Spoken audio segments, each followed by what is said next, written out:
Sauce. Hey, you late, Pez? It looks like that. Here's Heaney from the boundary line. He's an expert at these. From the boundary line!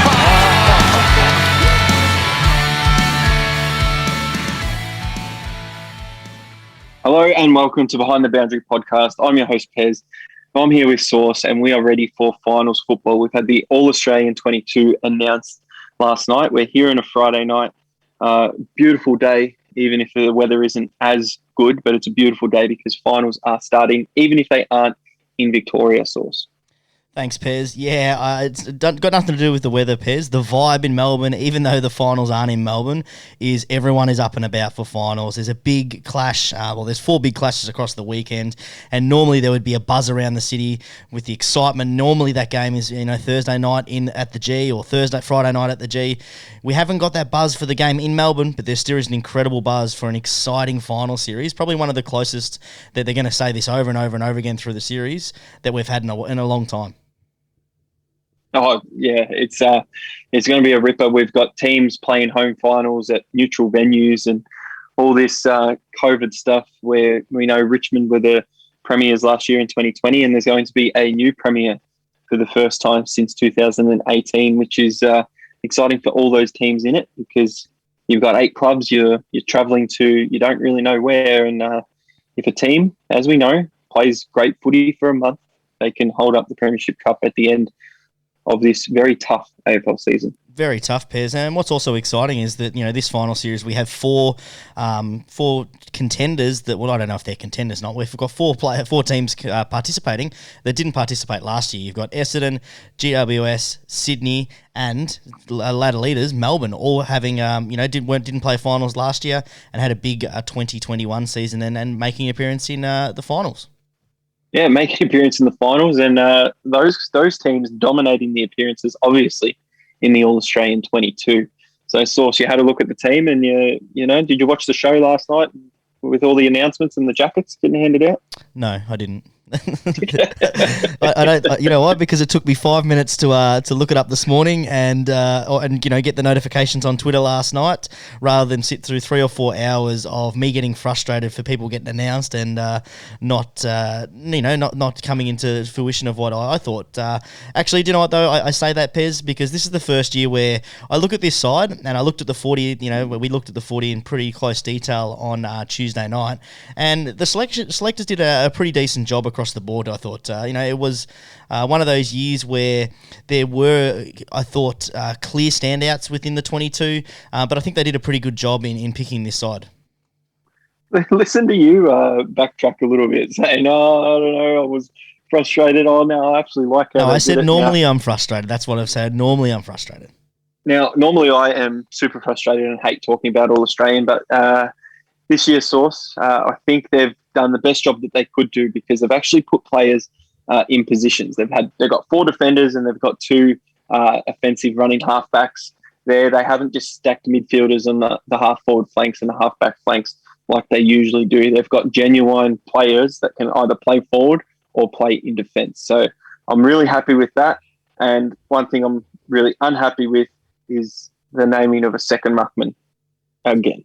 Yeah, Pez, it's one of your pet hates. It's one of those things that you definitely argue a great case for, but we spoke about this the other night. I don't think that the team is needing of 2 ruckmen. We spoke earlier before the show.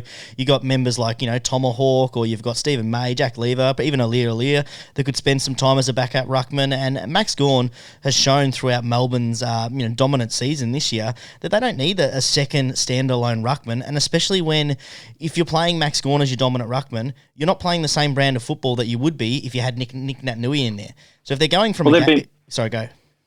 I was going to say, they've been playing with the secondary ruckman of Luke Jackson, who's, won the Rising Star and played really, really well. So not a genuine number 2 ruckman like some other teams play, but in an All-Australian side, you don't need it. If you are going to play against anyone, you're not really going to need a second ruckman. And I think it's just an opportunity to give these ruckmen an extra spot. So they've got 2 spots there that they can go into. And we know there's only really 2 or 3 ruckmen that play for every team. Whereas you look at the midfielders, you've got 11 to 12 midfielders that will play, and then you've got one less spot for a midfielder. So I think that interchange spot could be served for the midfielder spot, and not to have just a second throwaway ruckman and Nick Naitanui get his third All-Australian Guernsey on reputation alone, pretty much.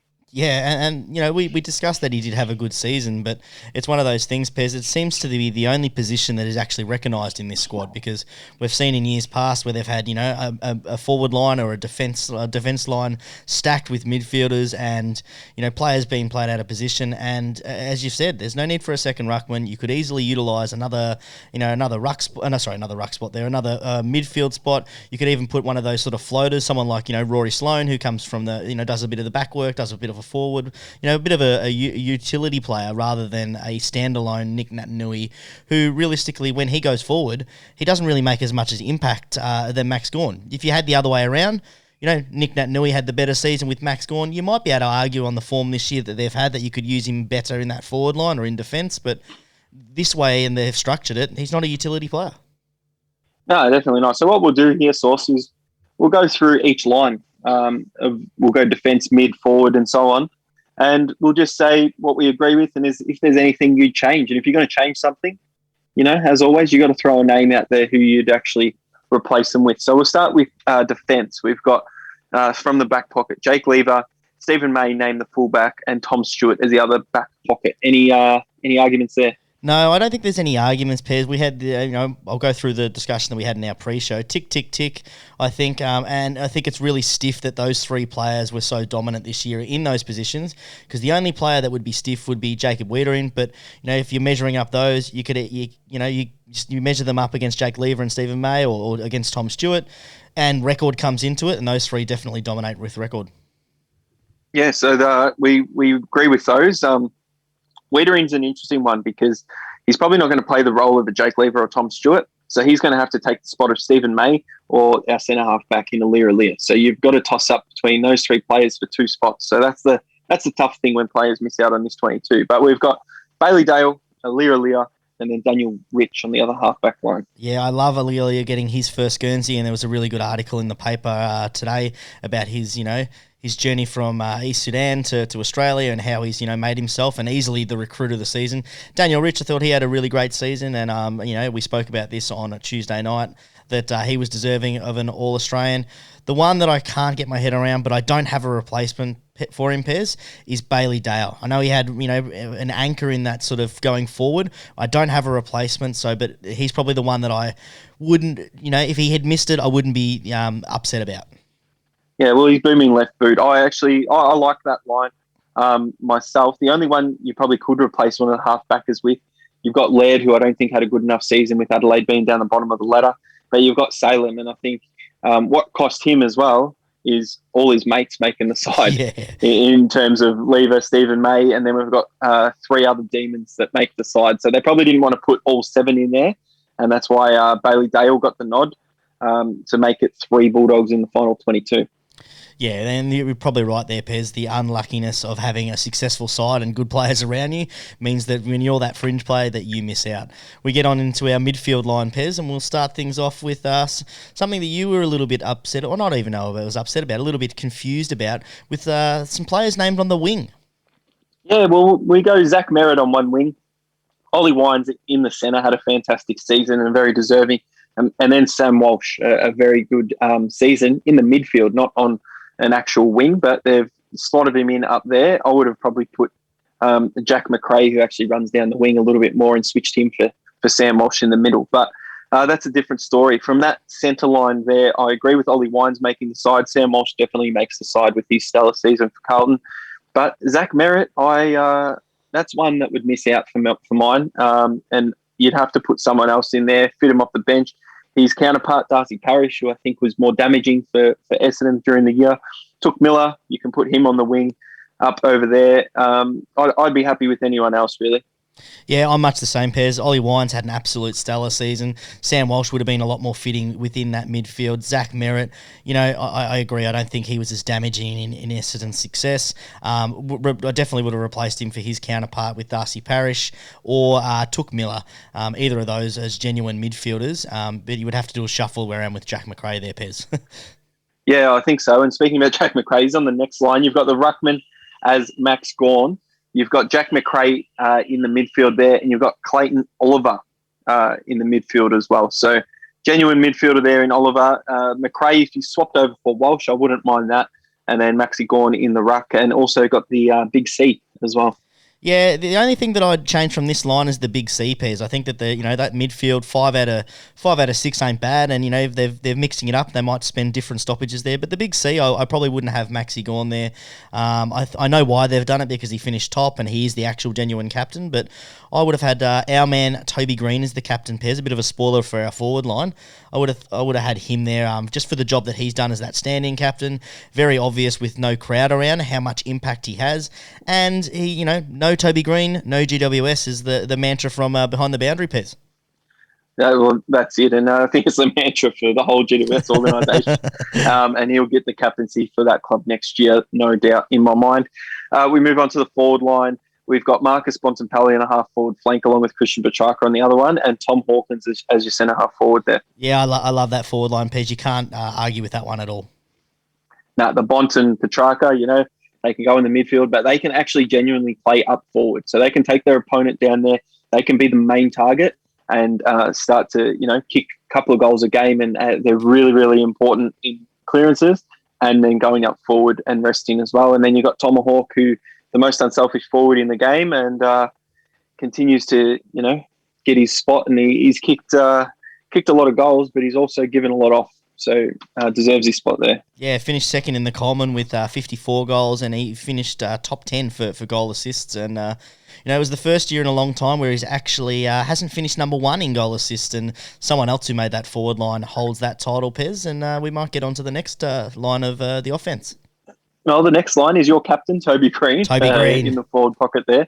Harry Mackay, who you can't really argue with because he did win the Coleman medal, and that's usually who gets that full forward spot. And then you've got Tom Papley in the other forward pocket. So thoughts on this line? Now, this one is probably the spot where everyone's probably sitting there going, did Tom Papley have the most consistent season? Let's address the other two first. Toby Green, Pez, absolute superstar. I've said that he should be captain. He is. He kicks goals. He gives them off. He can go into that midfield if you need. He also has that X factor. You can't deny that. Harry Mackay, he won the Coleman. Had missed the last 3 games as well, and still won by four goals. Absolute genuine full forward. And early on, it looked like he was going to lead Carlton when they were in better form to actual final series. So those two players definitely make it. Tom Papley, I think they're a product of Sydney finishing where they finished, 6th, and the other players that they had for Sydney. Lance Franklin didn't have a great season. Luke Parker was gallant, but not compared to the other players that made it. So Tom Papley was the last one there. They can't have someone in the top 8 not get a player selection. So that's where Tom Papley fits in. Yeah, so Tom Papley does get that spot, but the argument that if you're going to replace him is probably you got to go like for like, so a Jake Stringer type. I think Jake Stringer had a much better season and was one of the big reasons that Essendon surged home. Those last 15 sort of weeks when they started to put it all together, Pez. I think that he's more of a complete player than Tom Papley, and his impact for them winning actually drove them to a final series. Nervous times for Bulldog supporters trying to contain Jake Stringer on Sunday afternoon. We move on to the interchange bench. We've got Darcy Parish, Nick Naitanui, Took Miller, and Jack Steele. Yeah, look, I'm not going to sit here and say that they should have replaced certain players for the interchange, because realistically, this is any one of those 40 players could have made that interchange. The only one I would argue is that Nick Naitanui shouldn't be in there in the team at all, and you could pick one of the midfielders to put in there and fix that spot, Pez. Pick anyone, basically. Do you know who I'd probably pick? Travis Boak. He could really look very nicely on the interchange. No, Travis Boak would look nice anywhere on that field, I reckon. He's a big one to miss out, but you've got those type of players. You've got Jack Steele, who St Kilda had a really disappointing season. He's probably going to, collect 3 votes in a lot of games, and he started kicking goals and things this year. And they probably just wanted to recognise a couple of teams outside that top 8. So that's probably why he's in there. Took Miller's in there with that 30-plus disposal record in consecutive games and things like that. But that sums it up for the All-Australian 22. They're getting a lot better at it than they have in previous years, and I'm glad they're not just stacking midfielders in the forward line and the back line. Yeah, it is good that they're starting to get the formula a bit better. I don't know how that you fix the solution so that players, are actually 100% played in that in their actual role, because you're going to have that problem, midfielders versus the wings that always seems to happen, and some of those half forwards and those half backmen. But this is probably the best year that they've done in the last, maybe 10, 15 years, where they've generally had a decent crack. And most people are sort of nitpicking when they're talking about the team and the snubs. I'm going to use the inverted commas there, snubs. Yeah, the only genuine snub is one that didn't even make the 40, Travis Spoke. So hopefully that gives him a bit of fire, and it becomes a really good contest tonight. And hopefully it doesn't give him fired up. Hopefully he's content and he's like, you know what, you're right, I had a terrible season, so I might just hang up the boots. No, it's very good course. Even if you do go for Geelong, we want to see a fiery contest in that midfield and then going forward. So first thing we might have to do, Sauce, we've finished the season, and our cheeky punt, the results are up on our Twitter at Behind the Bounce. So we better get into a review of that before we head into the 4 finals this week. Soft review. It's no official review. How does it end? We don't know. They've kind of lost, but they've won as well. Here we are. There's no losing here on Behind the Boundary, because for the 4th season in a row, Sauce, our regular season, not to say our finals have been losing, because they haven't either, but 4 seasons in a row with a healthy profit from both of us, Sauce, not just one of us.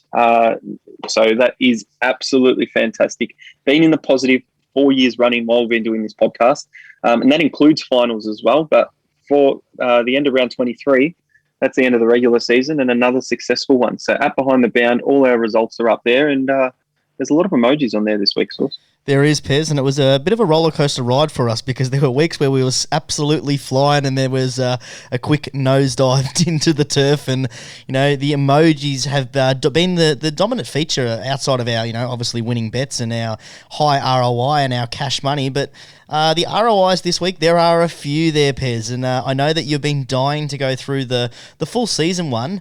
So let's talk us through what you've actually done there, Pez. Well, what's up there? It looks like we're on fire here. We've got the fireworks up there. We've got the fire. We've got meteorites. We've got dynamite. More fireworks. It's just celebrations all around, with the season percentage being super, super high. Before we go into the main emojis, though, for the round, which are always a great topic of discussion, let's talk about our round 23. So round 23 started off with the Bulldogs and the Power, Sauce. It did, and this was an absolute cracker of a game, Pez. Port Adelaide dominated actually the whole game, basically, and some inaccuracy early and some accuracy, obviously, from the Western Bulldogs meant that it took to the last quarter to them to get the lead. I had 3-leg same-game multi, and the only thing that I needed was Port Adelaide to be within 5 points, as well as Treloar to get 15, which he tied up pretty easy. Robbie Gray to get 15 as well. He was amazing, especially in that last quarter, kicking a beautiful goal to put the Port Adelaide in front. And as I said, Port Adelaide plus 5.5. I had the max on that stake, Pez, $2.67. A nice return of 133.5, Pez, set up my round 22. Round 23, sorry. It's got to set you up, and that sets you up real nicely, especially when a lot of people would have been turning off the TV thinking that the Bulldogs had got the cake, because they did not look like losing that game with Port Adelaide's inaccuracy early on. I had a 3-leg same-game multi. Carl Amon, 20 disposals, no. Liver, 20 disposals, no. McRae, 30 disposals, no. So $25, no good. Yeah, no. No good for Pez. We get on to a Super Saturday, as a lot of the media outlets are calling it, after 3 absolute cracking games. Yeah, Richmond versus Hawthorn. Hawthorn giving away a last quarter 5 or 6 goal lead to allow Richmond to come back and snag a draw, which meant my 3-leg same-game multi was in great shape. I had Richmond plus 18.5, which during that fourth quarter did not look good, Pez, but able to get that over the line. Sydney Stack to get 15 or more disposals, he did that, and Jordan Short to keep his great form since returning from injury in great stead with 25 or more. That meant I collected $81.25, Pez. He's Jaden Short, wouldn't appreciate that. You bet on him all the time and you can't even get his name right. It says it right there, mate. Yeah, well, I settle down. I'm so excited from all these emojis. You've got all my... I'm very heightened from all the fireworks and stuff. My eyes are, dazzling Jordan with all that. Short. Any wonder he didn't get selected in the top 40 of all Australian. Oh, no one settle knows his down, name. Pez. I'm looking at this terrible screen. I'm sick of looking at screens, mate. I'm getting screen fatigue. I need to buy some of those nerd blue glasses. What are they, blue light glasses? Well, blue light glasses, they might be good for you. And very lucky on your first two bets there, Sauce. So Not lucky at all. That's come from behind. Absolute skill, that is. Come from behind in the fourth quarter. Very, very good. I didn't have a bet on Richmond and Hawthorn. So we'll move on to Sydney taking on the Gold Coast Suns. This was easily one of my bets of the round. Probably the bet of the year, Pairs. I loved this bet so much, and I wish I'd put more on it. I had found a bit of a loophole. Lance Franklin to get the most goals, Group 1. He did that. Lance Franklin, anytime goal scorer. He did that, of course. Lance Franklin, 2 or more goals. I whacked 25 on it, Pez. I should have gone harder with this one. This was a great bet. You jumped on this in your personal. He ended up kicking 5 goals for the game, and it was a great collect for me. And another $71.87 into the account. Mate, the story about this one, I didn't realise the game time. So by the time I went to actually put it on, the game had already started. Oh, I could not believe it. I could not believe it. And I didn't put it on because I wanted to put him on for 4+ goals as well because I thought that he'd kick that. He kicked 6 in the end, and I was also going to put it on the podcast, but I didn't. I had my 4-leg same-game multi, which didn't get the chocolates, no bonus, anything like that. So I had the 4 disposals there, and not a good start to the round with 2 crosses out of 2 bets. No, it's kind of confusing how we have all those celebration emojis there, Pez. You have not started off the weekend and the first half of our Betslip very well. All right, we get on to an absolute cracker, Pez. Probably the closest 6-goal game you'll ever see. AFL Fox Footy had the little... I guess, what was it? The live ladder in the bottom left-hand corner, and it was a tussle back and forth, not between West Coast and Brisbane, but between Brisbane and the Western Bulldogs. We had spreadsheets going on Twitter and people, figuring out if Brisbane are on this score, then West Coast have to be on this score for them to get enough percentage to jump the Bulldogs. And the Bulldogs are a bit disappointed with themselves in the last 3 weeks of the season to put themselves in a situation not to finish in the top 4. But Brisbane took the opportunity early in the fourth quarter when West Coast kicked the goal. It thought you looked, all right, Brisbane aren't going to do this. I had Brisbane minus 38.5, them head-to-head, and Daniel McStay to kick the goal. The bottom 2 things happened, Sauce, but Brisbane only won by 38 points in the end. So it wasn't to be with that little same-game multi there. So a bonus bet to use this week. Yeah, a little bit frustrating, that 38.5, Pez. I jumped on that line as well, the minus 38.5, and to miss that by 0.5 meant I missed a bonus bet in that one. I had Grant Birchall, who's been absolutely amazing for me this year, getting his 15 or more. He ended up with 17, but Jared Lyons had a surprisingly quiet one. He was stuck on like 12 disposals for majority of the game, and then he came alive in the fourth quarter, but couldn't get that 25. Probably resting for this week's big final for the Lions. Yeah, didn't even get 20 in the end, which was really surprising for Jared Lyons. But you move on to another game which had an amazing finish as well, Geelong and Melbourne. Geelong were up by around 8 goals early in the game, and they were absolutely dominating against Melbourne. You could turn it over to the other game, Carlton GWS, and you didn't have to watch. But then in the last quarter, Melbourne ended up coming back, and a 50-metre penalty at the end helped Max Gawn captain the side to a minor premiership kicking goal after the siren. Yeah, first one since 1964, Pez, and it's some good omens for Melbourne because the year that the last time that they won the finished top of the ladder and they won the, what's it called? Oh my God. Minor premiership. The minor premiership. Oh my God, went absolutely blank then. The last time that they won that was the same year that they won a premiership, and something else also happened that year. There was Olympic Games that year as well. So those 2 things have happened. Is that an omen for Melbourne to actually make the premiership? But we will talk about the actual game, Pairs, because this was a cracker, and it was a tale of 2 quarters. It was the second quarter when Geelong piled on 7 goals from 7 clearances in a space of about 10 minutes, and the last quarter where Melbourne almost did the absolute exact same thing, and other than that, the game was even. The game was very even, and it puts both teams in a great spot for finals. A bit of a fast finishing from a Geelong supporter, Pez, and you messaged me Saturday night. I was extremely filthy. Very, very terrible finish for an AFL supporter for both teams. Well, yeah, it was a good finish for AFL in general in terms of the excitement that it created, and a goal after the siren for that. Max Gawn has missed them before, so he needed to hit that one from 15 metres out, I reckon it was. I had a 4-leg same-game multi, and I thought, geez, I'm going well with this when Geelong started kicking away in that second quarter. And then I thought, all right, you're kicking too much of a score now. And then when Melbourne started coming back, it was all over for me. I had Geelong -1.5. I was confident in that leg at half time, but didn't come to fruition. I had Jeremy Cameron to kick 2+ goals, and he kicked 2-2. I had Guthrie to get 25 disposals. He got 30. And I had the unders of 145.5 points because I thought Geelong in that second quarter, you get a couple of goals lead and just do what they usually do. Just stop the game and kick it back and forth and control everything and not let Melbourne score, but didn't happen in the end. So 2 legs ended up losing for my cheeky. I had a bonus bet on this one, Pez, and I was exactly like you. I thought I was in Homestead. I thought I'd add another 50 to the total, but not to be. I had Sam Mangarola for 20 disposals. He had 25. And Geelong head-to-head, obviously, with that interesting space of, 10 seconds. That was just 2 bad decisions and an open Max Gawn in the forward line, which meant a kick after the siren for the win. Yeah, disappointing for both of us there with Geelong really changing that, but it would change the whole scope of what the finals would look like this week as well. So we'll see if that's a good thing that Geelong lost or a bad thing. We'll probably be able to tell after tonight, I'd say. The next game was Carlton versus GWS. I had a 4-leg same-game multi for this. GWS win, you make finals. It was pretty simple. Carlton started off and scared GWS for a little bit, but then it didn't happen after that. So I had GWS -9.5. Over 147.5 total game points. Kelly for 20 disposals. Walsh for 20 disposals. Easy $2 odd little multi there. Yeah, and you watch this game, Pez, and GWS were never in doubt they were going to win that game.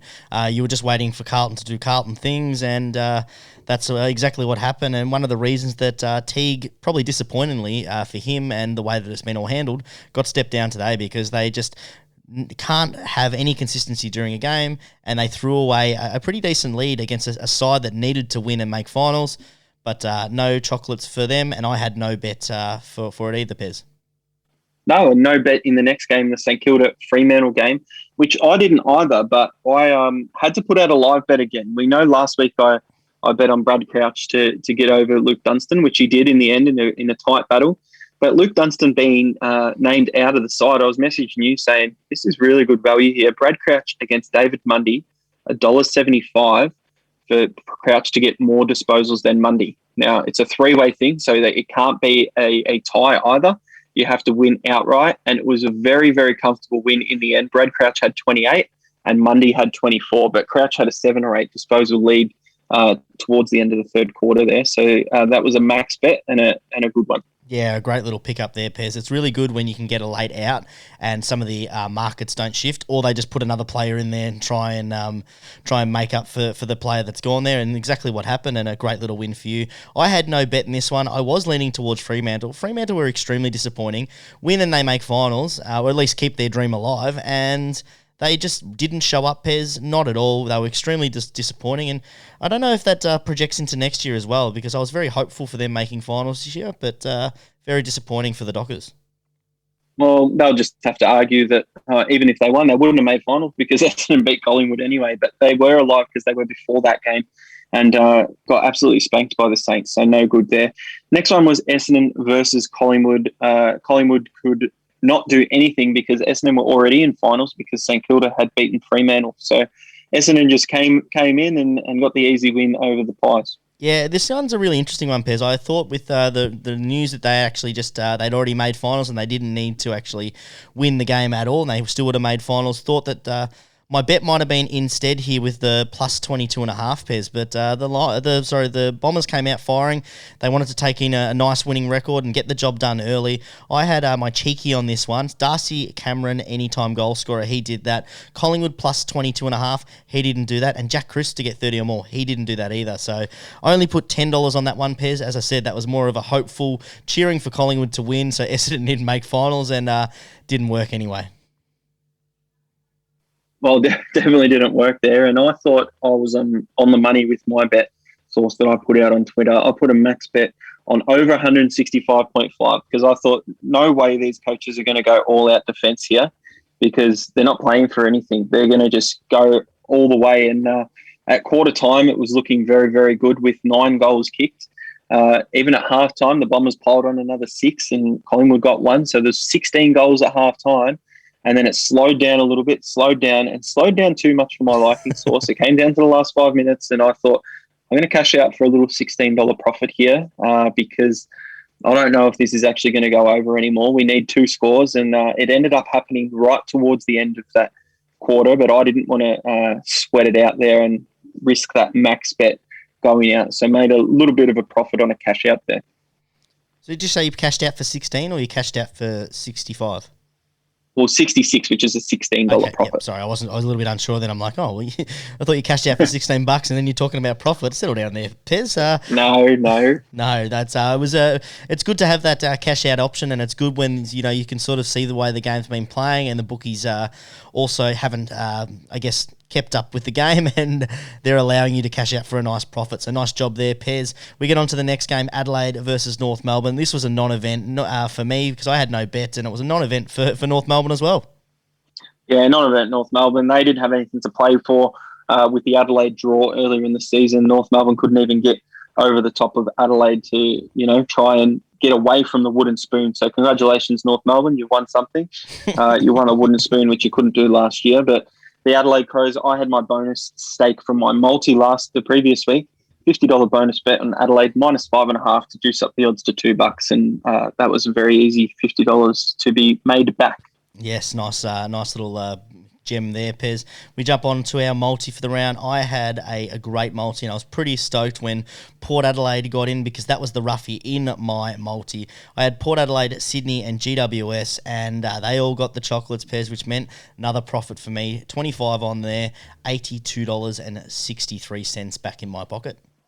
Mate, if Port Adelaide couldn't get up there, your round turns around something shocking, doesn't it, looking at that? Yep. But great job there with that big multi there. I had my 3-leg multi with the games I was confident about, Sydney, Brisbane and GWS at $1.70. So I had no insurance, but they all won in the end anyway. I had the max on it, returned 85. And we look at our round 23 scores. I staked $260 because I piled on the Sunday 2 max bets.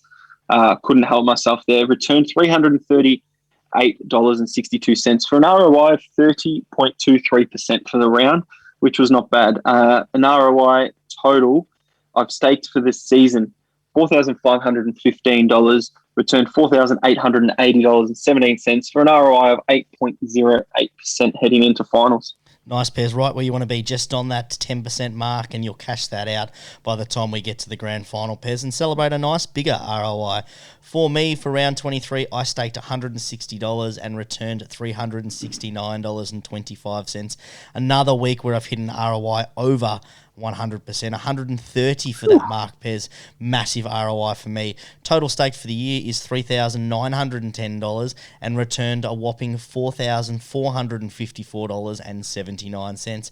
An ROI, Pez, 13.93%. And you know what that means, Pez? What does it mean? Means I'm getting some nice little emojis there, Pez. We're heading for the hotel, but thank you, Port Adelaide, for that 130% ROI. Could have been very different if the Bulldogs had held on.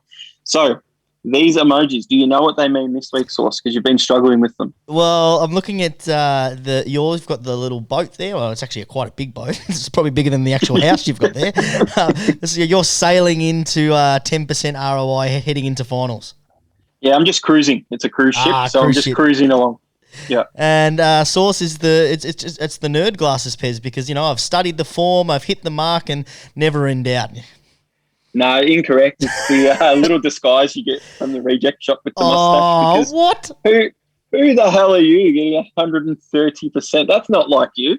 You must be in disguise. Look! The media manager needs the sack, Pez. Like, you're meant to be doing this with no bias, and the moment I do a little bit better than you, and by saying a little bit, a decent whack better than you, you're throwing a shade like that. You're a joke, Pez, an absolute joke.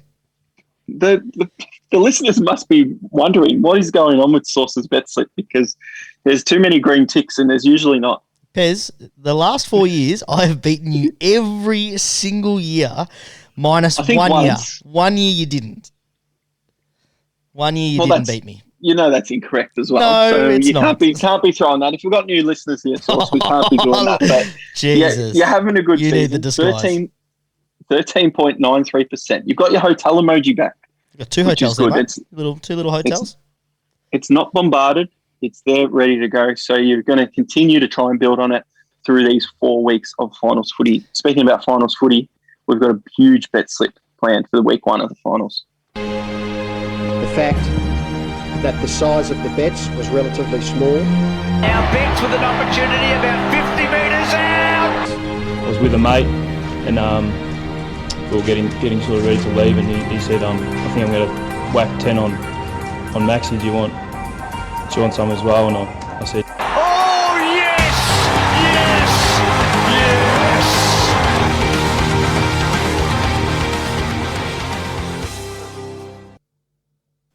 All right, here we are, Source. Week 1 of finals. We are ready to go. We're going to preview the games and go through the ins and outs of these 4. We've only got 4 games to go through, so very, very good. Tonight's game, Port Adelaide versus Geelong, Source. Tell us where it is. Tell us what the odds are. I thought you were going to go through the specials first, Pez. Finster sent you the message, did all the work, and you're not going to go through the specials? I haven't received anything from Finster, so I don't know what you're talking about. Oh, we might go through the actual game preview, Pez, and we'll do the specials at the end. I don't know if you've used any specials throughout the thing. Look, if you want to do the specials now, I've done the work, but don't be giving Finster the credit. He sent me a text message. I'll add it if you've missed anything. So let's get to those specials before we preview a massive Friday night clash. Cyril takes a special and goes bang. And he's probably one that would have a points bet account, so I'm sure he'll have something that I've missed because I don't have access to any of those specials. So I'm tipping that that's where it will be. AFL finals at Sportsbet, they've got the same game multi-savers. 3 to 4 leg multi, and 1 fails, you get a bonus back up to 50. You put 5 or 6 legs in there and 2 legs fail, you still get a bonus back up to 50. And if you go 7 legs or more, you can have up to 3 legs fail and still get $50 back in bonus bet. You can have 3 same game multis on per game. So Sportsbet have gone all out there and trying to get the punters to go really high in the legs there. The next one is Tab. We've got the AFL final same game multi special, all games, 3+ legs same game multi, keeping it simple over at Tab. And again, exclusive in-offer venue, Source. So head down to your local Tab in Victoria, Source, and you put a head-to-head special. If you lead at halftime but lose, you get a bonus bet back up to $50. So I'm sure you'll be heading into the TAB. Yeah, I might do a nice little quick trip down to Adelaide, and because we can't do it in Victoria because we're locked down. No, definitely not. That's very disappointing. But $2 lines at Ladbrokes for finals, they've put them on every game. So if you like a line, $2 lines there. Neds also have the $2 lines on any game, and they've got the same game multi 3+ leg bonus back special with the price boost for every game. So if you got a couple of price boosts per day, you can put that on, even put the price boost on, and still be eligible for that bonus back and a little bit of insurance there. And that's all I've got for this. You didn't receive anything from Finster? What has he got? Just helping me out. I've already got that one. Finster already spoke about Sportsbet. All right, PointsBet. You know what happens when I go into PointsBet and see? It says you do not have any promotions. So I don't do it because I deleted the pricks. Bulldogs versus Essendon. $2.50 for Bont and McRae to combine 55+ disposals, and Bulldogs to win. No, thank you. Any wonder we don't go on there. Is that not a rubbish bet? Especially, we know finals football, it's normally more of a defensive brand. There's less contested, more of a contested ball. And, generally players don't get even close to those 30 possessions. They're asking for 55, but not only 55, the Dogs to win after, losing the last 2. That's a rubbish bet for $2.50. Yeah, I don't like that one at all. So PointsBet can get stuffed again. But there's our specials. We've got our game. We can finally go through the odds source, surely. We can, and it's a massive Friday night. We have an absolute cracker. Second playing third, the second qualifying final, Pez, but it is being played first, so they will be the first teams to qualify, which is a little bit random. Port Adelaide playing Geelong at Adelaide Oval. The favourites are Port Adelaide, $1.70. The outsiders are Geelong, $2.16. The line is -5.5, and the over-under is 148.5. Yeah, 148.5. There you go. Ins and outs. We've got Georgiades, who's been injured, and Sam Mays, who's been omitted, who's been, the sub for a few games for Port Adelaide, so he's not in their best 22. Orazio Fantasia comes back in after that slight injury he got a few weeks ago, so he's in there ready to go. The Cats, Holmes omitted, Duncan in, and Higgins out, but I'm sure he'll be the Medi sub again, as he was last week. Yeah, huge in for both teams, actually. It's really disappointing that Fantasia is replacing Georgiades. He's had a great season, and he's really going to leave I guess if they could have their best 22 in there, Fantasia makes it and Georgiades makes it, so it's going to put a little bit of a hole in that forward line. Geelong, Mitch Duncan comes in. They're going to give Zach Tui another week to recover from his injury, and I guess that if you're looking and measuring who's had the better ins, Geelong has the better in, because Holmes definitely gets out of that side if Duncan's come in, adds a nice little boost into their midfield, and a much needed one coming back from a knee injury that's kept him out the last 10 weeks. And Pez, he was pumped speaking to the media, saying he's been training for this for 10 weeks. 10 weeks. Jeez, he would love it, because he wouldn't have liked that injury, but he's in there ready to go. You hope that all the players that come in are 100% fit, because I've seen what happens when you take underdone players into finals. Now, you've got a few things to look at in this game. You've got Port Adelaide playing at home at Adelaide Oval. They haven't really performed against top 8 sides, and especially top 4 sides during the year. So, and even at home, that they've been losing to those sort of sides. You've got Geelong, who are missing Tom Stewart, the All-Australian back pocket there. He's going to be a big loss, and you're saying that Zach Tui as well isn't going to be back. So they've got a little bit of a hole in defence as well. Geelong and Port Adelaide bring Fantasia back in, who is capable to, pick a small bag of goals as well. So what I've done is I've gone to Ned's. How can I go past that special with the 3+ leg same game multi and the price boost? I've gone the game to be low scoring, as some finals usually are, under 168.5 and alternate points. Then I've gone Geelong. I've given them a +10.5 start with my alternate handicap. And I've gone Cam Guthrie to have 25+ disposals. I think he'll be in the middle there, and he'll be a link up. It gives me a little bit more value. And I've price boost that at $2.80, and I'll put 25 on it. Nice, Pez. I like that one. It's a really interesting game, this one, because it is two teams that sort of play two different brands of footy. Port Adelaide, a high possession team. They like that aggressive ball movement. We saw that last week against the Dogs. They like to go down the guts. And then you've got the Cats, who like to overpossess the football, control the footy. They're very patient, and I can't wait to get into this one tonight, Pez. Not only because I'm a Geelong fan, but I think it's a great matchup. And I think that, obviously, I think that Geelong has been one of the top sides all year, not just because I go for them. I think that they've definitely been, in the top 4 for most of the year. They have got a decent shot of winning it. They play well in Port Adelaide. They won there earlier in the year. They beat Port Adelaide there last year, and they gave away a last quarter defeat 3 years ago in a similar sort of situation. I'm going with my Cats, Pez. Tom Hawkins to kick a goal, and I've got an alternate line of +50.5, as well as the regular line on Ned's +6.5. So a 3-leg same game multi, and I've whacked the 50 on that with a price boost, Pez. Bumps it up to $2.06. Oh, $2.06. There you go. And Hawkins wouldn't be paying too much to kick a goal, I'd imagine. No, $1.11. $1.11. It's the same as Geelong +50.5. Value hunting there. So hopefully you can actually do it and he doesn't go goalless. But if he does go goalless, I guess Port Adelaide have a better shot of winning. So that's our Friday night set source. A trip to the Bottle-O, back home, watch the game on the couch. It'll be super exciting. Any thoughts about this one, Pez? Obviously, it's something that we have talked about all year about Port Adelaide not being to be able to beat, those top 8 sides. They've had a decent sort of run going into finals, and Geelong have lost 2 of the last 3 against top 8 sides. How do they sort of stack up against each other, these sides? I'm I'm really worried in terms of the hole that Stewart is going to leave in that defence, especially with Fantasia coming back in. But I think the midfields match up really, really well. I think Geelong can curtail Aliir-Aliir's influence because they've got so many options up there with Tomahawk and Jeremy Cameron. So Aliir-Aliir is going to find it very difficult to float in behind and do things like that. But you've got other standout players. You've got Dangerfield who, can turn it on at Adelaide Oval. He's done so in the past. I'm going to be, if I'm tipping Geelong in this one because I just can't trust Port Adelaide to get the job done. We'll need big games from Ollie Wines, from Travis Boak. You need Aliir to perform down there. And the main one I think you need, and he can go quiet in games, is you need Charlie Dixon to really dominate. So if Blitzarve and co can really hold down that forward line down there, I think that Geelong can win. So I'm going with them.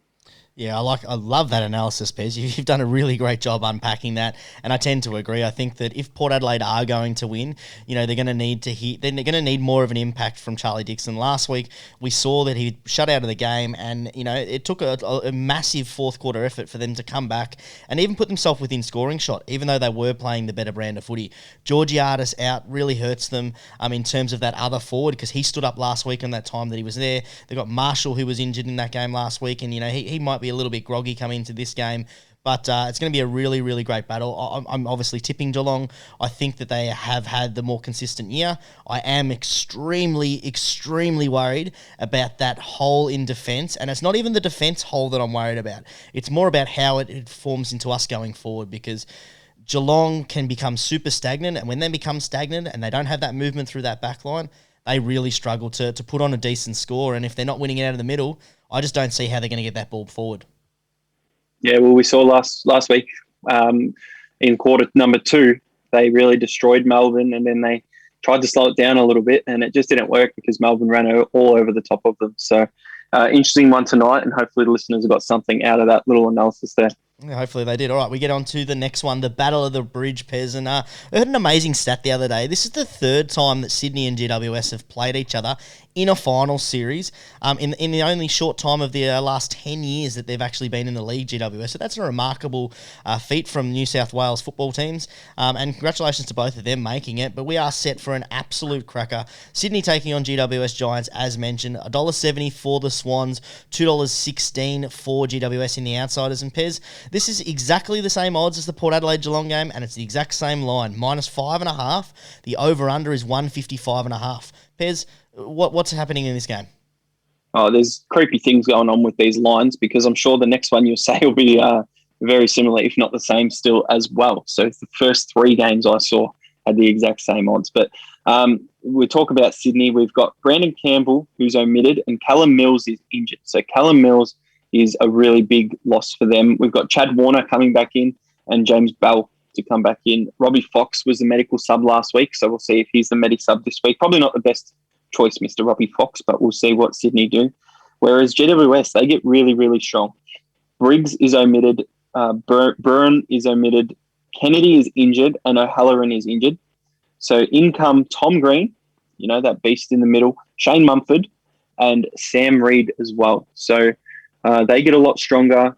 I think them meeting in a final again, Sydney probably would have hoped not to play GWS. They wanted a bit of a home ground advantage, finishing 6th. They usually get that against the Victorian side or any other interstate club, but for some reason, they're just magnetised to each other. In this game, it's a story of the 2 forwards, I think. You've got Papley and Franklin at one end, and you've got Toby Green at the other end, pretty much by himself, ready to go. And whoever can get on top of that can really go. But I can't go past Sydney in this one, Source. I know the Giants have been impressive in patches, but you look at the patches that they're not impressive in. Down to Carlton by 15 points during the second quarter. They just couldn't get the job done. They had to win to play finals, and they find themselves down by 3 goals against the Carlton side with no Harry McKay. So Giants do that, and they go off in certain games and certain aspects and patches. So they're really a patchy side and a momentum side. So it's really important for them to have Taranto, pop up forward again, Kelly on the wing, Whitfield using the ball well, Mumford being aggressive in the middle. But Sydney, for the season that they've had to come from 16th all the way to 6th, I think that they are just the better side, so I have to go with the better side in this one. Yeah, I'm really torn on this one, Pez, and I spoke to this. Well, do you know why? I'm actually not torn in terms of the football ability. I think Sydney have had the better season. GWS have hit form. When they say hit form, they've pieced something together that they should have had together earlier in the year. They've hit a rare form patch where they're actually performing well. Sydney have been the best team in there. They do have a concern with injuries, and if they're going in there and we're evaluating the ins and outs, I think that GWS obviously get that bolster into to the team, and I think that they will actually propel them into a situation that they can be in to win it. But I agree. I think Sydney are extremely too strong. I can't go past them in this one, Pez, and I'm just going straight $50 on the nose. The Sydney Swans line -5.5. I think that is absolute bargain, and I think that the bookies have really missed how well Sydney have performed throughout the year, and a real testament to the fact that we really struggled to get an All-Australian player in there in the actual Australian squad because they're so well rounded. They've got spots around the grounds where they can perform. Mills is a huge out for them, but I think they've got enough talent around the ground to fix that up. So 50 with Neds at $2 odds, Pez -5.5 for me. A full firing Lance Franklin coming in and playing finals footy against GWS Giants with Toby Green down the other end. Is there anything better? I've gone a price boost at Neds with the 3+ leg same game multi. I've gone alternate line over 119.5 points and under 189.5. So it's got to be within that range. And I've gone an alternate handicap Sydney -9.5 to boost it up a little bit more. $2.42 odds, $25 on it. And, we'll enjoy that on a Saturday afternoon. We will, Pez. Just before we get to move on to the next game and we sort of have a little bit of talk about that, I came across an absolute gem on Tab on Lance Franklin to kick his 1,000 goals this year. It's paying $9 on Tab at the moment. $9 for him to get 8 goals with potentially, you say they win this, he averages 4 goals against GWS in the past. He averages 4 goals at the venue that he's playing at. That allows him to get 4 goals and put him within 4 of getting 1,000 this year. What do you think that's a decent sort of bet, Pez? Oh, I'm not going to touch it. I'm not going to go near it for $9. But you got to look at the teams they'll play next week. So if they do get the win, they're going to play against a Port Adelaide side or a Geelong side. So I don't know what that means in terms of how many goals he can kick, but if he can kick a bag of 5, he can easily kick 3 against one of those sides next week. Yeah, especially if it's sort of what we talk about gets away there, Pez, and Sydney have a bit of an easy win. Both of us saying that they can cover that line pretty comfortably. All right, we get on to first versus fourth. This game shall be an absolute cracker. As we said, Brisbane sneaking into 4th spot with that win over West Coast, and Melbourne sneaking into top spot with that comeback victory over the Cats. This is going to be an absolute cracker, Pez, and as you said, $1.70 for Melbourne, $2.16 for Brisbane. The bookies are being extremely lazy. -5.5 for this one. Over 153.5 is your total points. Pez, can Brisbane cause an upset here, sneak into 4th, and pip the Melbourne Demons with their first minor premiership since 1964? Get around the Brisbane Lions. I'm all over them. I reckon that Brisbane can cause an upset here. Melbourne, not so impressive last week against Geelong. And I think they'll be pretty comfortable and excited. A lot of All-Australian caps this week. They won the minor premiership. They would have celebrated pretty hard. You saw them after the game down at GMHBA Stadium last week. So they got away with one, and they didn't have that strenuous review that they would have had to do and, get the knock on their head to say, hey, tighten up and let's do this. We're going into finals here. So Brisbane, experienced finals side now after many years. The game is at the Adelaide Oval. It's not at Melbourne's home ground at the MCG. It's a neutral venue as well. So that doesn't help Melbourne. No ins or outs from the Melbourne side last week. Callum Archie and Ryan Lester go out injured. Reece Matheson was the Medi sub, so we'll see if the barometer's the Medi sub again. But in comes Harris Andrews and Mitch Robinson. And before we get in and delve into the game, I saw a video yesterday. Did you see Mitch Robinson's announcement? No, I didn't actually. So he's going on and he's saying, I've played this many games. I've played this many for Carlton. He's got the whole Brisbane Lions there. I've gone through all of this. I've been through injuries. I love the Brisbane Lions. I'm happy that, I consider myself a Brisbane Lion for life. And I do have to announce, and it felt like a retirement speech. And then he goes, I do have to announce I've signed on for one more year. Yeah, so, the barometer. Mr. Mitch Robinson, I love watching his stuff and his passion for the Brisbane Lions, and it'd be good to see him run around again. And him being in that side this week, I think they will get up and about, these Brisbane Lions. Yeah, I agree, Pez. I'm actually, we haven't actually spoke about this, about who we were picking and who we think we're going to take the chocolates in this one, but I'm with you. I think Brisbane have hit form in the right part of the season. They had a really rough start to the season, having to be out of Queensland when they were doing all their hotel quarantine. They lost the first 3 games and they didn't look in great sorts.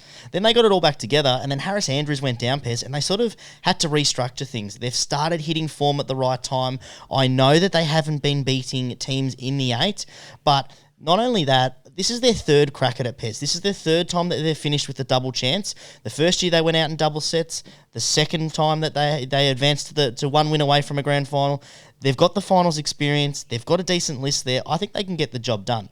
I am worried about Melbourne, the finals experience and them, as you said, we saw a couple of years ago where they made it, and it was a decent while ago, Pez. It was 5 years ago that they actually last hit the final series where they finished remarkably 5th, and they beat not only Geelong, but then they also took over, I can't remember who they beat the second time, but then they got flogged by West Coast. I would be really worried for Melbourne fans. I think this is going to be a really contested, quite close game. But I think Brisbane have what it takes to beat them, and not discrediting what Melbourne have done this year. They've been a great side, and if Oliver can, get the pill like he has, because he is made for finals football, I just worry where their goals are going to come from, Pez, because I think Harris Andrews in that side really, really strengthens that back line, and I just don't see where Melbourne are going to get their goals. No, you look at it on paper and you are missing Eric Hipwood, but Daniel McStay has played a really pivotal role for them up forward. You've got Danaher, who's playing some really good footy since Hipwood left. You've got Cameron that can pop up for a goal. Cockatoo's been there. Lincoln McCarthy has shown that he's a known goal kicker. Zorko can go up there. Zach Bailey, even from the middle, great link-up player. McCluggage on the wing, who's an all-Australian calibre player. Harris Andrews into that defence, as you said, really, really good. Lyons and Neil in the middle as well. And with Robinson running around, Berry on the wing, and Rich, I think they've got enough to win the contest in the middle, go forward and try and pick apart the strong defence that Melbourne have with Stephen May and Jake Lever, the 2 All-Australians from this year.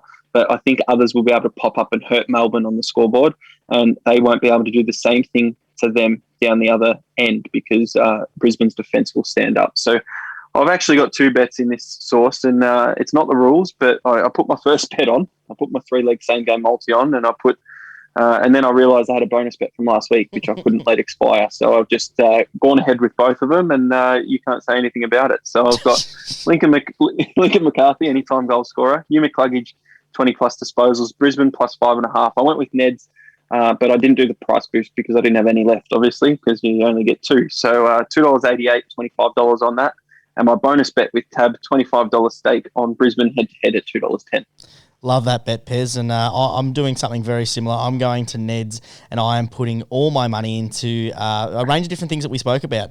The goal-kicking aspect, I think that I've actually got 2 bets in this one too, Pez. I've broken the rules for this one as well, and as you said... Oh, there you go. You can't say nothing about it at all. I haven't broken the rules because one of them is my cheeky, and I'll get to that one in just a moment. But I've gone a 3-leg same-game multi. I've gone Brisbane Lions, plus 5.5. Joe Danaher to kick a goal, as well as Joe Danaher, to kick 2 or more goals. That gives me odds of $2.97, and I've done my price boost. I can't talk, Biz. With that boosts the odds up to $3.13, and I've whacked 25 on that one. Now I get over to something, Pez, a little bit more cheeky. And this one is really cheeky, Pez. And, basically, if one bet wins, the other bet is winning, because I've gone with my little hack that we spoke about last week, and I've whacked 25 on this one, Pez. I love this bet. Joe Danaher to score 2 or more goals. Joe Danaher, anytime goal scorer, and him to kick the most goals in Group 1. That gives me odds of $6.75. I've whacked 25 on it, $168.75. I love that bet because I think the defenders down there cannot contain Joe Danaher. We saw it last week, him get loose. He just needs to make sure that he's accurate, and that bet is definitely going to pay out. Mate, if there's any defenders that can contain him, you'd hope it would be the 2 All-Australians down there for Melbourne. But nope. we'll have to see how we go there. Yeah, that's your little hack there. I like that little goal kicker hack when you've got the insurance, because if they kick two but they don't kick the most sauce, you do get your bonus back. So I like that. And we've got one more game on the Sunday afternoon. We do. This one is going to be an interesting one. Both teams have, one team has fallen from grace, spending the whole year basically in the top four and finished fifth, which is still a really great effort. And the other one has limped home into a final, trying to break an amazing drought of over 6,000 days without a finals win. We, of course, are talking about the Essendon Bombers. Western Bulldogs taking on the Bombers. $1.55 are the favourites, with the Doggies $2.47 for the Essendon Bombers. $1.90 gives you a minus 9.5 line there, Pez, and the over-under is 155.5. Oh, here we go. Every supporter in Australia, barring Essendon, is hoping that the Bulldogs can get this job done, just because we want to keep the streak alive. Essendon haven't won a final since 2004, 6,100 and something days. You've just got to, there's nothing better, no streak better at the moment in AFL footy. And all the Essendon supporters that I know, Source, they're up and about. They're ready to go, because they just beat the Bulldogs a couple of weeks ago. And they're ready to go down in Tasmania there, which I'm not sure which club it suits, if it suits Essendon or if it suits the Bulldogs down there. So I'm a bit sceptical, but the bookies actually did some work with this, because they didn't just put the same odds. I wish they did, and they gave the Bulldogs $1.70, but $1.55, as you said.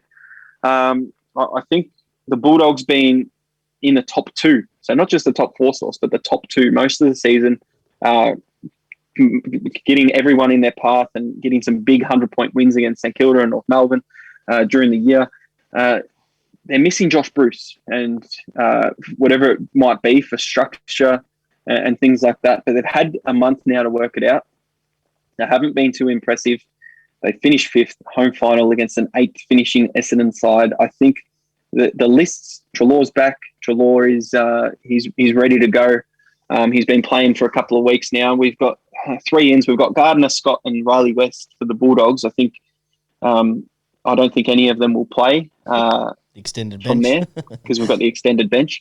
And we've got Caldwell, Gleeson, and Phillips for Essendon, and I don't think any of them will play either. So interesting to see if they go in unchanged, and we'll find out tonight, actually, tonight or tomorrow, I'm not sure, whenever they announce that for this final. But I think for the season that they've had, the Bulldogs have to win this. And for the rest of the fans out there, we want to keep the streak alive, keep hope alive. I can't believe I'm going for the Bulldogs as hard as I am, because I wouldn't mind usually if they lose, but we can't let Essendon win a final. Yeah, it's so funny, Pez. In this game, I'm happy with either team wins, to be honest. I'm happy because the Bulldogs, if they win, they keep the streak alive for Essendon, which actually, is what we've been saying all year. Would actually be better for them to miss the finals this year, because they are starting to build towards something great.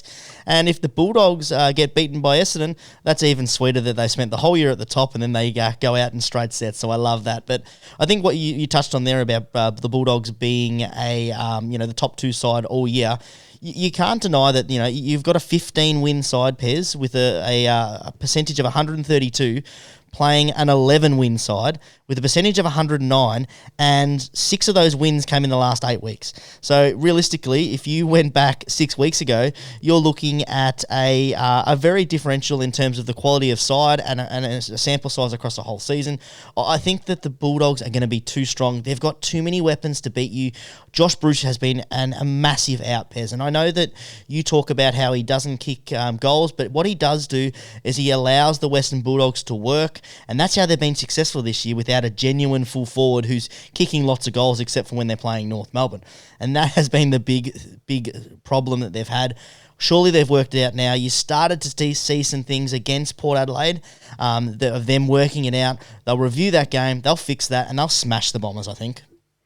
Well, Josh Bruce has kicked goals this year. He kicked, 38 goals if you don't count the North Melbourne game. So 48, finishing equal fifth, I think, in the Coleman there. But you can't count that North Melbourne game with the 10-plus goals there. But they've got too many stars around the ground.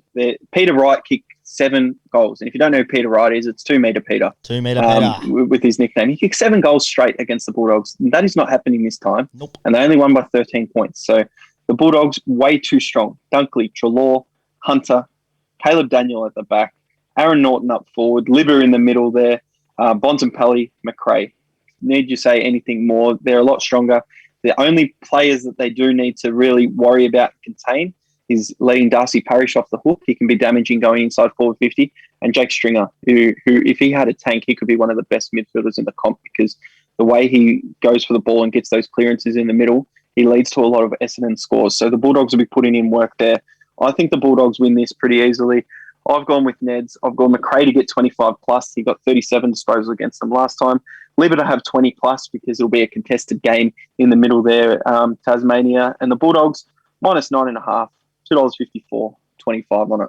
That's perfect, Pairs. I love that bet because I've done something not similar, but I am all over the Western Bulldogs. I think that line is way too short. I spoke to actually messaging Finster online earlier in the week, who's a massive Essendon fan and has not been happy with the show. He thought the line should be sitting about 20.5, and that's where I've gone, Pairs. I've gone to Tab, pick your own line. I did my research. I found the best value with Tab, 16.5 line, and I get crazy odds of $2.25 there, and I love that, Pairs. I love that. So I'm whacking 25 on that one, Pairs, to get the job done. No insurance, no needed, because as we've seen in the past, when teams limp home into finals, they generally get smashed the first week, and Essendon, that's what they know how to do. So I'm predicting a big win for the Doggies.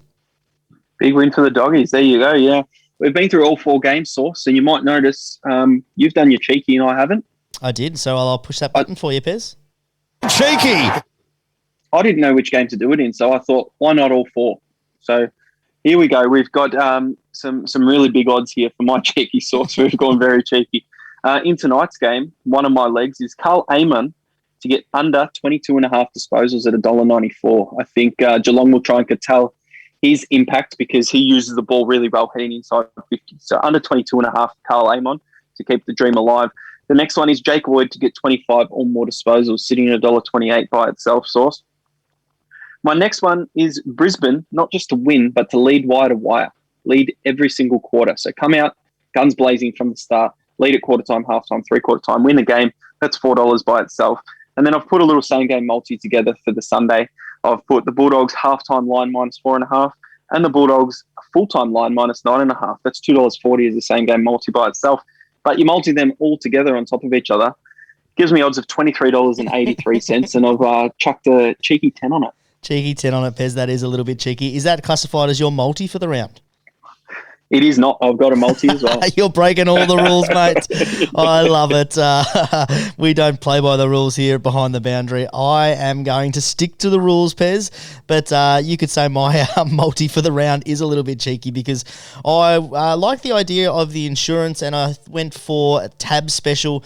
They've got a AFL and rugby one. If you combine 4 or more legs, AFL or NRL, you get your bonus back if one leg loses. But I thought, you know what? Stuff that. We're an AFL podcast. I'm putting all 4 on Tab, and I'm going with all 4 prediction pairs. Geelong, Sydney, Brisbane and the Doggies, $25 on that one at odds of $12.40. One leg fails and money back, but don't have to worry about that because that is all going to go bang, bang, bang, bang, bang, and we're going to see more celebrations from our media manager. Oh, mate, I hope it gets up because I've got the exact same multi. Yep, did you get the same odds? No, I've got odds of $12.77 actually. What Have I got here? Port Adelaide, Sydney, Melbourne and Bulldogs. $12.77. I've chucked 25 on it. Oh, that's rubbish because I told you about the special and then you put it on. That's a little bit rough there, Pez. Now, what we normally do with our podcast, we put on, we don't always put on, but we always mention something that we have seen that catches our attention in terms of future markets, whether it be a premiership, a top 2 finish, an exacta, a Quinella. We had a bet last year that we didn't even know what it was and it got up. And also teams to get most disposals, maybe most goals. Have you looked at any futures that have caught your eye, Pez? Yeah, so it's a bit disappointing this year in terms of what's available. We've got the stage of elimination and you can choose when a team's going to get eliminated. Your finals, extra markets, you've got the most disposals and most goals. I'd actually go for the favourite here, Jeremy Cameron, to kick the most goals because they're probably likely to play at least 3 finals, win or lose tonight.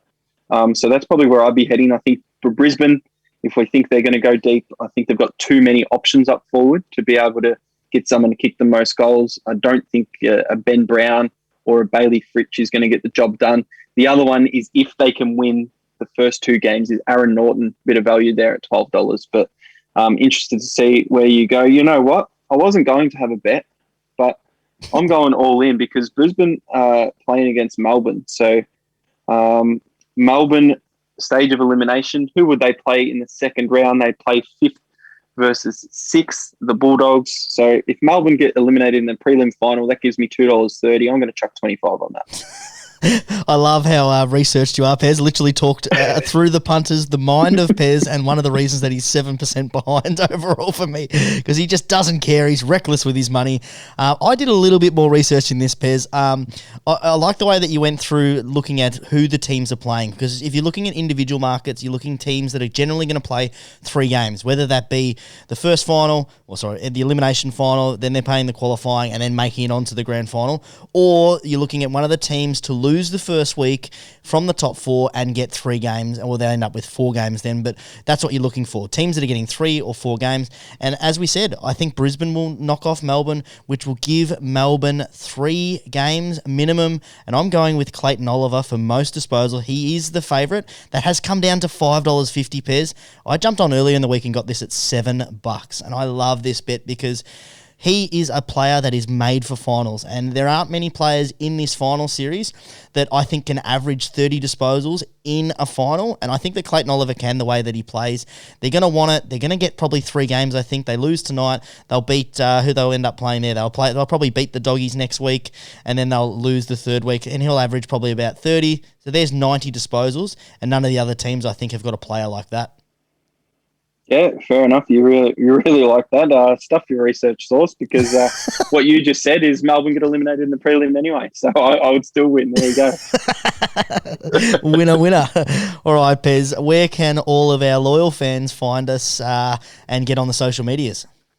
Well, we'd have to get on the socials at Behind the Bound, and that's where we speak about all our emojis source. And there's been an interesting development because we are still going to do the coin toss. So we've got one more little segment to do before we finish up here. So at Behind the Bound to jump on there, let's get that coin toss going. It was a toss of the coin. That 5 wins the toss. Yes, it's been an unusual year for coin tosses.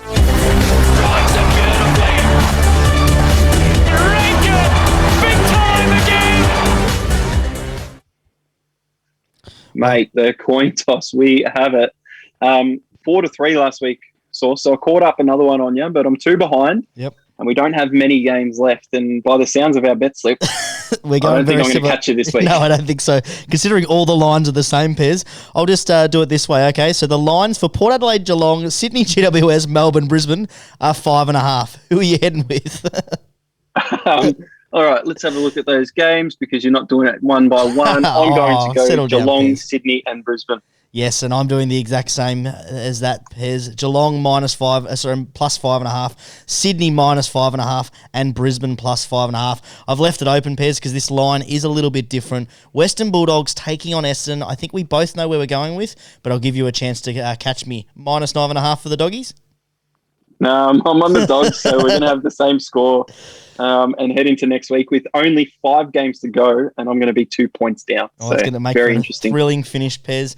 Hopefully there is no thrilling finish tonight, Pez, but we have thrilling finishes for all the other games because I'm super looking forward to cracking a couple of bevies, sitting down on the couch, putting my feet up and enjoying finals football.